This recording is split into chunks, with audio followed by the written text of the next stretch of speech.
नमस्कार साथियों, आप सभी का स्वागत है एजुकेशन लाइन में।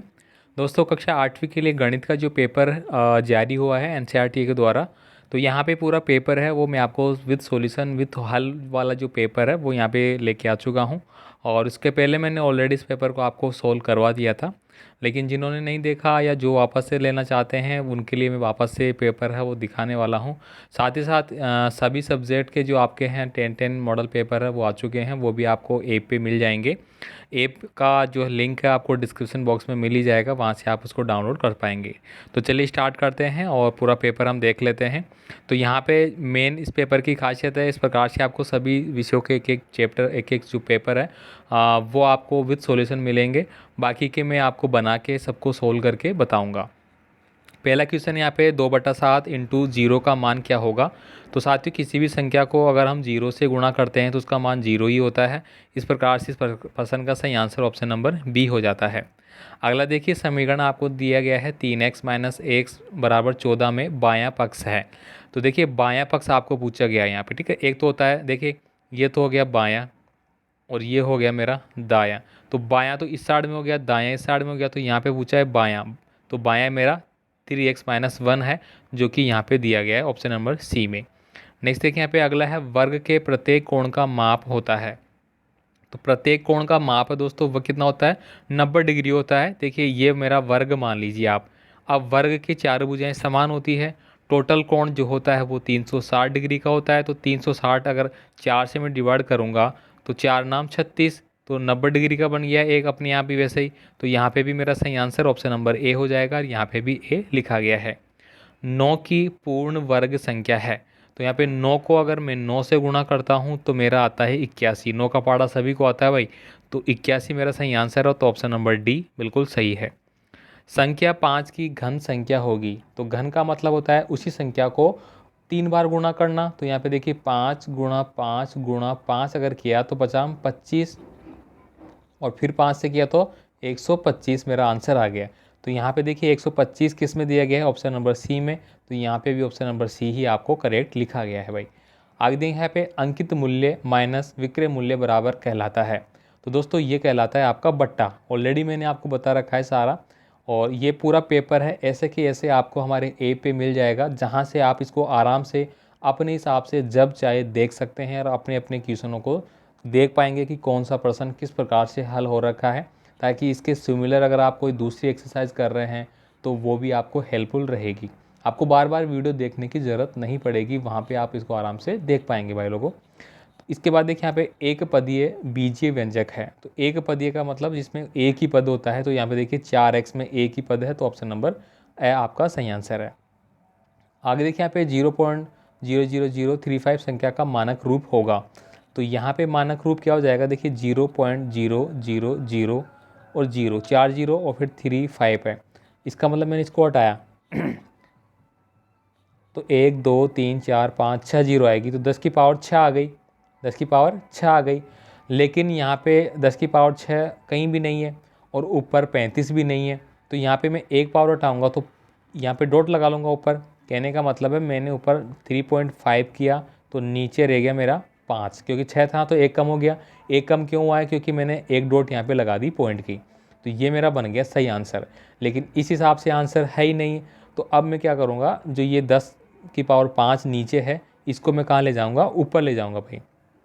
तो 3.5 गुणा 10 की पावर -5, ठीक, ये मेरा सही आंसर हो जाएगा। ऊपर जाएगा तो माइनस का हो जाएगा ये, ठीक है। तो देखिए ये किस में दिया गया है, तो ये दिया गया है आपका ऑप्शन नंबर सी में। तो आपका ऑप्शन नंबर सी सही आंसर हो जाता है।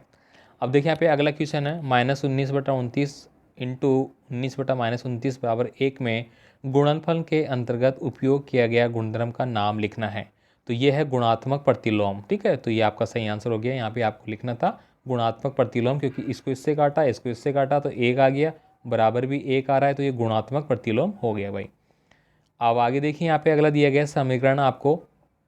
तो यहाँ पे अच्छे से समझाया गया है कि कैसे इसका आंसर आया है। बाकी फिर से मैं बता देता हूँ। यहाँ पे 5x प्लस आपको 9 दिया गया है, बराबर में 5 + 3x दिया गया है। मैंने ऑलरेडी कई बार बताया कि आपको क्या करना है, x की संख्याएं एक साइड में रखनी है, बाकी संख्याएं एक साइड में रखनी है। तो यहाँ पे 5x मैंने इधर लिखा, इधर जो 3x था वो इधर आएगा तो वो माइनस का हो जाएगा। क्यों? क्योंकि इधर ये प्लस का है। बाकी 5 ऐसे कैसे, इधर ये जो प्लस का 9 है इधर जाएगा तो माइनस का 9 बन जाएगा। अब देखिए 5 में से 3 गए तो 2x बच गए। अब यहाँ पे देखिए 5 में से 9 जाएगा नहीं, तो जाएगा किस में से, 9 में से 5 जाएगा, तो कितना आ गया 4। लेकिन बड़ी संख्या 9 है जो कि माइनस की है, इसलिए इसके साथ भी माइनस का आएगा। ठीक है, ये ध्यान रखना भाई लोगों। अब यहाँ पे 2 को काटा मैंने, 2 दूनी 4, तो x का मान क्या आ गया, माइनस का 2 आ गया भाई। ठीक है, तो यहाँ पे देखिए लास्ट में इसका मान -2 आया है, तो ये आपका आंसर हो गया। अब देखिए यहाँ पे निम्नलिखित संख्याओं में से प्रत्येक के घन के इकाई के अंक ज्ञात करना है। तो देखिए अगर किसी संख्या का पहले से ही 1 है लास्ट में और उसका घन पूछ रहा है तो हमेशा इकाई भी 1 ही रहेगा भाई। ठीक है, तो इसमें कभी सोचने की ज़रूरत नहीं पड़ेगी। अब बात करूँगा यहाँ पे 1027 है, इसमें करूँगा कि इकाई अंक घन का मतलब है 3 बार गुणा करना। मैं 7 से गुणा करूँगा, 7 7 तो कितना आ गया, 49। अब कोई भी संख्या आएगी इसमें लास्ट में 9 आएगा। अब मैं वापस से इसको 7 से गुणा करूँगा, 9 7 63, तो 3 आ गया लास्ट में अंक। तो यहाँ पे देखिए इकाई अंक 3 आ गया भाई। ठीक है, आपको पूरा गुणा करने की ज़रूरत नहीं है, आपको तो इकाई अंक निकालना है। तो मैं इकाई अंक को ही गुणा करके देखूँगा, फालतू में मैं क्यों 2 मिनट 3 मिनट ख़राब करूँगा पूरा गुणा करके। तो थोड़ा सा दिमाग से काम में लेना है भाई। ठीक है, अब देखिए यहाँ पे अगला है, भारती के पास 15 पेन है तथा मीनाक्षी के पास 45 पेन है, दोनों के अनुपात आपको बताने हैं। तो देखिए यहाँ पे ऑलरेडी लिख दिया गया है। देखिए आपके पास है भारती भाई, भारती, और यहाँ पे है मीनाक्षी। देखिए यहाँ पे भारती के पास 15 पेन है, मीनाक्षी के पास 45 पेन है। 15 से काटूंगा, 15 एकम 15, 15 3 45, 1:3 आ गया भाई। देखिए लास्ट में 1:3 लिखा गया ना। तो ये डायरेक्ट भी आप कर सकते हैं, लेकिन एग्ज़ाम में डायरेक्ट मत करना, आपको समझाया जा रहा है। लेकिन जो मैंने 2 स्टेप बताई ना, वो 2 स्टेप आप अप्लाई कर सकते हैं। आपको बाकायदा लिखना होगा, जैसे मैंने लिखा है भारती, ठीक है, स्लेश मीनाक्षी, दोनों लिखा आपने। भारती का 15 है, अनुपात लगाया, मीनाक्षी का 45 है, काटा 15 से, इसे काटते हुए दिखाना है बाकायदा एग्जाम में। 15 एकम 15, अनुपात 15 3 45। ठीक है, ये आ गया। इसको इस प्रकार से आप गोला कर सकते हैं और ये फाइनल आंसर ऐसे लिखना, बहुत अच्छा आपको यार अंक मिलेंगे भाई। अच्छे से बता रहा हूँ मैं, बोर्ड में कॉपियाँ चेक होती है तो उस हिसाब से बता रहा हूँ कैसे नंबर ज़्यादा मिलते हैं लोगों को। अब देखिए यहाँ पे सत्य सत्य बताने हैं, तो ये आपको ऑलरेडी लिखे गए हैं, टिक भी हो रखे हैं, कौन सा सही है कौन सा असत्य है। रही बात यहाँ पे कि इनका आंसर ऐसे क्यों आया है, एक्सरसाइज करनी है भाई आप लोगों को। गणित में मैंने हर बार आपको बहुत सारे प्रश्न में छोड़ देता हूँ, इसीलिए छोड़ता हूँ कि आप एक्सरसाइज करें, खुद से कोशिश करें। ठीक है, अब देखिए यहाँ पे आगे हैं रिक्त स्थानों की पूर्ति वाले। इनमें भी दोस्तों आपको आंसर ऑलरेडी यहाँ पे लिखा गया है, देखिए। ठीक है, लेकिन कभी भी आप आंसरों पे लिखे हुए पे मत जाना, आप अपने हिसाब से ज़रूर कोशिश कर लेना, समझ लेना। लिखे हुए उनको समझो, जो आपको समझाया जा रहा है बताया जा रहा है उनको समझो कि ऐसा हुआ तो क्यों हुआ, मैं क्यों नहीं कर सकता। आयत का प्रत्येक कोण है वो कहलाता है, तो आयत का प्रत्येक कोण है वो समकोण कहलाता है। हमने कई बार परिभाषाएं याद करी है।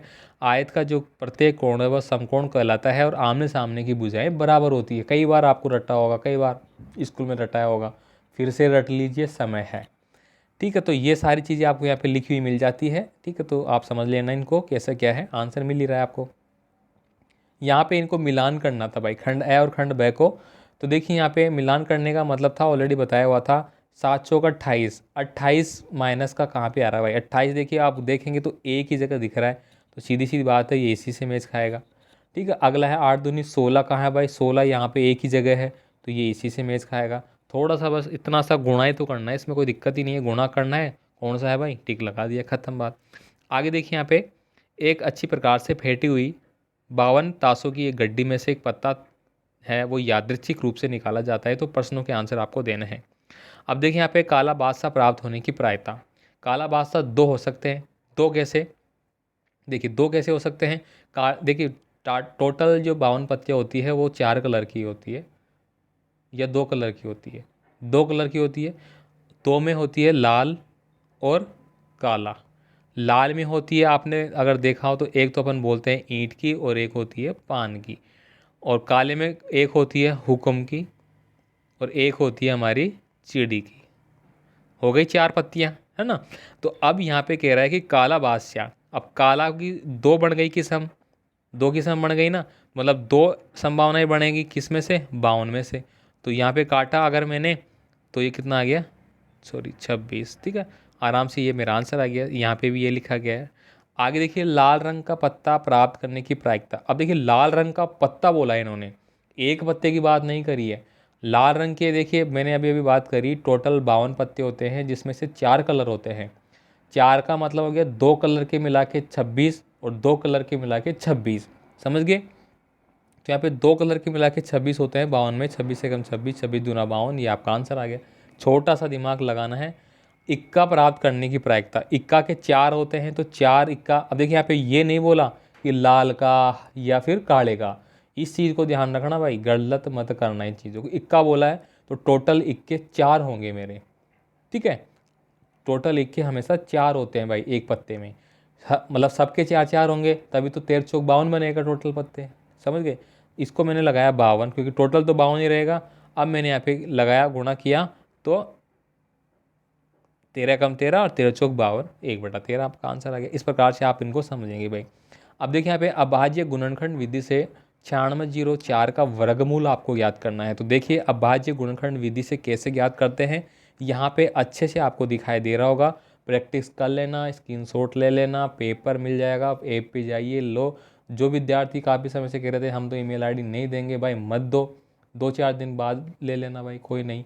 क्योंकि गूगल की प्राइवेसी है, अगर आप जाके यूट्यूब पे सर्च करेंगे तो आपको सब पता लग जाएगा।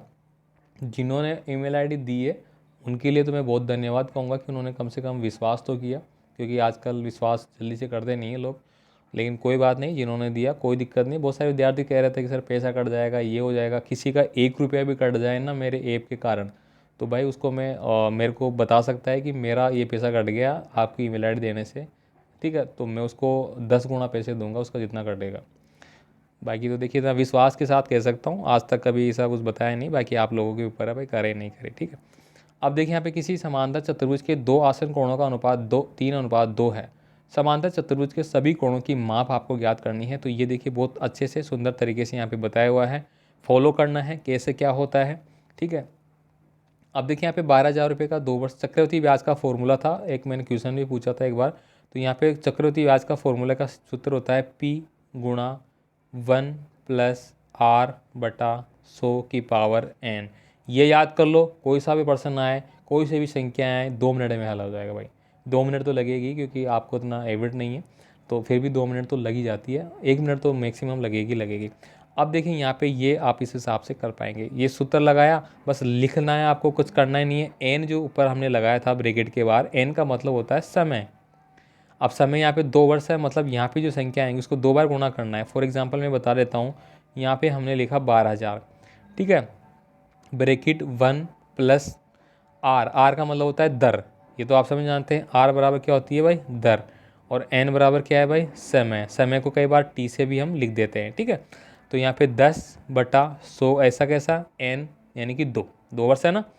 अब मैंने इसको किया तो 100 एकम 100 और 10 110, 110/100 हो गया, ठीक है। अब मैं डायरेक्ट चलूँगा, यहाँ पे देखिए 12,000 आपका था, 110/100 गुणा 110/100, 110/2 बार क्यों लिखा है, क्योंकि 2 साल के लिए था भाई, ठीक है।